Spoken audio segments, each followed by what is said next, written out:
Hi, everybody. How are you? Back to our creation story. Steely needs a name. This girl, she wants to be human. Actually, because she wants to create more like her father did for company. She's bopping around heaven, but it's getting lonely. Well, she had been down, um, we'll call it the depths of the dark angels because the one angel had become a lord. um Christ and God are resting. So excuse me one moment. um so they're not quite aware of what's going on the outskirts. So Lucifer is out there, and Steely's thinking, well, she'll go visiting, even though her father had told her not to go out there alone. But she snuck to the outskirts, and she was seeing like sacrifices and different things of little animals and weird incense and candles and things that she didn't have any knowledge of. She ran back to her house where her father was in a chamber resting. Um, Physically, he was so wiped out. Um, and she couldn't even get him to eat like a half a sandwich. He had so much sorrow from being so wore out. She realized then that he knew, and Christ knew, that the angels were tired and they weren't getting the substance they needed. Lucifer was being stubborn. Well, all this was going on the outskirts. So she ran back to the house, and her father was sleeping, and Christ was busy. And Lucifer had followed her in there. Now, this is the many deaths of Steely and how she became human and why she had to die so many times to get there. But we'll get to that in another story. We'll just take this one up as it was from there. Okay, so she was running, and she got into the house. Lucifer followed her up in there, and to her she called him uncle. Well, he grabbed her, and they were building there some buildings, and she climbed up to the top of the scaffolding because he scared her so bad. He literally chased her up to the top of the scaffolding, and she fell. She hit the floor. Well, it knocked her out, but it also broke her arm. Well, she didn't say anything to God who had done it. She just kind of pretended like she just was climbing and she fell. So he mended her arm. She was okay. But, and never, like I say, never said anything who had done what to her. Well, once again, Steely wandered into a dark hall. She had no idea what was going on in there, but they seemed to be drinking wine, or, at that time she didn't know what wine was, or something red. She just could not tell what was going on. The next thing she knew, these people in cloaks, dark red cloaks, grabbed her and put her up on a buffet table. And she wasn't big, she was pretty tiny. And they were going to feast on her, cut her open and feast. These dark angels now, and the perpetuation of that the father didn't see, at least Steely didn't think anybody saw, right close to her father's chamber.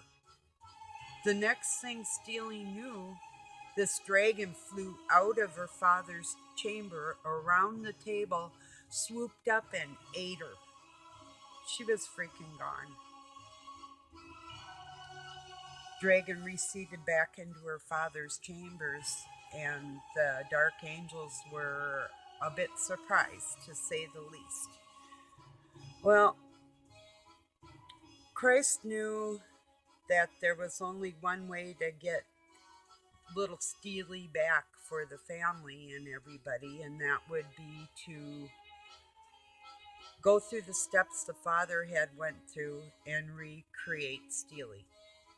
But if he created her by herself, she would be vulnerable to being eaten or slain or whatever.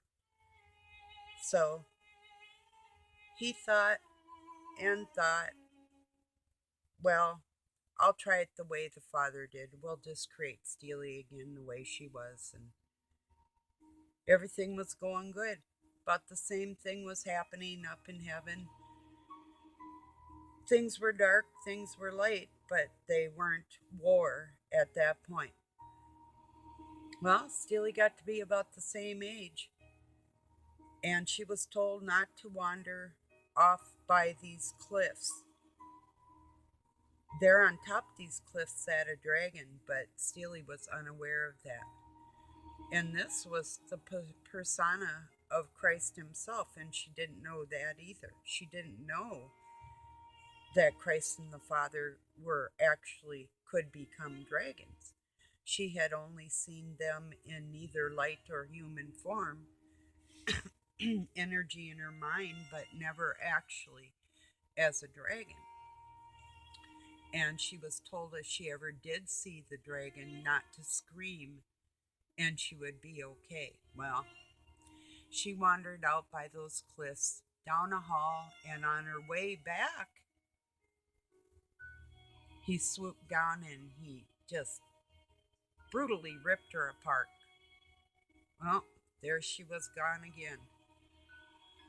Well, Christ and the Father, they rested for some time, and the angels, they kept doing their thing and whatever. Well, now Christ is thinking, my Father wanted a family. He wanted to create. And with the thought of humans in mind, he thought of making Steely again this time. He reaffirmed the situation by making several of his self, but within Steely's blood would be a part of himself that could be passed on. So when God said no, Steely would know it was no. So Steely didn't meet everybody right away, but the little part of Christ, there was a little boy a little bit older than her, approximately the same age. And they were sitting on some type of stage, and Lucifer was behind them, but he could appear to look like the Father. Well, he had grabbed the little boy and he was like annihilating the little boy, like tickling him and everything. And Steely saw all these bad things that was going on with who she considered like a little brother. So she ran in to tell the father, but the father was so fast asleep, she couldn't make her point to him. So the kids were kind of left alone, battling these dark angels all by themselves. They were at their wits' ends. They were at the mercy of it all. Well, the bad angels, the dark angels in heaven, they kept creating dark angels. They had an army of dark angels. Well, Steely and the little Christ, they proceeded to grow. They grew into young teenagers, and they both went off to the outskirts to see what was going on with the angels, to see how could they help, what could they do. And the father was still resting, so this was upon their heads. If anything was going to be fixed, they would have to do it by themselves. So when they went out to the outskirts, they saw Lord Lucifer. Used to be a lord.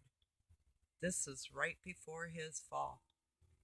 He had created guns. He had created weaponry, destructive things. They saw angels blowing things up in heaven. They're like, okay, what the heck is this? Well, they ran back to their place, and Christ is like, I got to go into the laboratory. I need you to stay put and just bring me something to eat every once in a while. We got to do something about this. So, the only thing that Christ could think to do was to raise a part of the sick father within himself to be able to clone the whole situation. Many, many, many clones, tens of thousands of clones, just like himself, within archangels that would be hidden in heaven. And Lord Lucifer was unaware of these other angels that were made. He's just actually, to this day, just catching on of the multitude of the angels within the army from Christ. Well, next weekend, we'll get to the battle in heaven.